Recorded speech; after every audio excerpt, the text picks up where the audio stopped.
Brought to you by 5paisa.com. Investing made easy and rewarding. Download the app now. बड़ा sector जो आज radar पर आ गया वो था मेटल्स। आज मेटल स्टॉक्स की जोरदार पिटाई हुई है और वीकेंड के दौरान जो वित्त मंत्री ने अनाउंसमेंट की स्टील सेक्टर के लिए, उसका खामियाजा आज मेटल एज अ पूरे ग्रुप को देखने को मिला। जबरदस्त प्रॉफिट बुकिंग के बीच आ गए। पहले तो जो अनाउंसमेंट्स हुई हैं वो आप देखिए, एक्सपोर्ट ड्यूटी स्ट्रक्चर में बदलाव हुआ है। आयरन ओर की जो एक्सपोर्ट ड्यूटी है वो 30% से बढ़ाकर 50% कर दी गई। आयरन ओर पैलेट्स पर एक्सपोर्ट ड्यूटी 0% से बढ़ाकर 45% कर दी गई। स्टील इंटरमीडियरीज यानी कि फ्लैट रोल्ड बार्स और रॉड्स पर एक्सपोर्ट ड्यूटी 0% से बढ़ाकर 15% कर दी गई। आपको याद होगा हाल फिलहाल में गेहूं के एक्सपोर्ट पर सरकार ने रोक लगाई थी और अब स्टील की कीमतों को कंट्रोल करने के लिए और अवेलेबिलिटी बढ़ाने के लिए, डोमेस्टिक अवेलेबिलिटी बढ़ाने के लिए सरकार ने एक कड़ा कदम उठाया है। भारत से कितना स्टील एक्सपोर्ट होता है ये आंकड़े भी देख लीजिए आप, और आंकड़े ये बता रहे हैं कि FY21 से FY22 को अगर देखोगे तो इजाफा ही हुआ है एक्सपोर्ट में। FY21 में जहां स्टील एक्सपोर्ट 10.8 मिलियन टन था वो बढ़कर FY22 में 13.5 मिलियन टन हो गया। भारत में जो स्टील का घरेलू खपत है यानी कि डोमेस्टिक कंजम्पशन, उसमें भी इजाफा है। FY21 में जहां 94 मिलियन टन की घरेलू खपत थी, FY22 में डोमेस्टिक कंजम्पशन बढ़कर हो गई 106 मिलियन टन। FY22 के एक्सपोर्ट आंकड़े ये बताते हैं कि देश से आयरन ओर जो एक्सपोर्ट हुआ है वो है 15.3 मिलियन टन और आयरन और पैलेट्स का जो एक्सपोर्ट हुआ है वो है 11 मिलियन टन। कुछ और बड़ी अनाउंसमेंट जो वित्त मंत्री ने की उसमें इंपोर्ट ड्यूटी स्ट्रक्चर में भी बदलाव हुआ। फेरोनिकल, कोकिंग कोल, PCI कोल, इनकी इंपोर्ट ड्यूटी 2.5% से घटाकर 0% कर दी गई।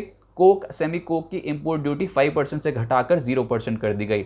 अब ऑब्वियसली जो पूरे स्टेप्स उठाए गए हैं ये बढ़ती स्टील की कीमतों को कंट्रोल में करने के लिए उठाए गए हैं, क्योंकि हाल फिलहाल में जो सबसे बड़ी डेवलपमेंट हुई थी वो रूस और यूक्रेन के चलते भी थी।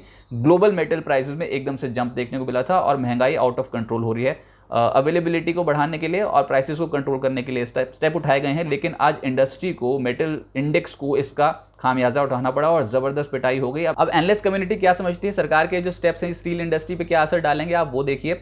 सबसे पहले तो स्टील कीमतें जो हैं घरेलू बाजार में वो कम होती हुई नजर आएंगी। अंदाजा ये है कि 5,000 से 7,000 रुपये एबिटा पर टन तक गिरावट रहने का अनुमान है, यानी कि कंपनियों के ऑपरेटिंग फ्रंट पे नतीजों पे अब सवाल उठ गया है। Tata steel, JSW steel, JSPL की 15 से 20% आय जो होती है वो एक्सपोर्ट के जरिए होती है। एक्सपोर्ट ड्यूटी लगने से कंपनियों के मुनाफे पर एक तगड़ा असर पड़ सकता है। बड़े ब्रोकिंग हाउसेज ने टारगेट्स रिवाइज कर दिया, डाउनग्रेड कर दिया है और बड़े डाउनग्रेड्स आए हैं आज के सत्र में स्टील सेक्टर को लेकर, मेटल सेक्टर को लेकर। सबसे बड़ा डाउनग्रेड तो CLSA ने कर दिया था। बाजार खुलने से पहले एक रिपोर्ट आ गई थी CLSA की जिसमें उन्होंने बड़े डाउनग्रेड्स किए थे आज मेजर कंपनियों के लिए, जिसमें टाटा स्टील CLSA की बाय रेटिंग से घटाकर उन्होंने अंडर परफॉर्म रेटिंग कर दी। टाटा स्टील पर जो लक्ष्य है वो 1,645 से घटाकर 1,120 रुपये प्रति शेयर कर दिया।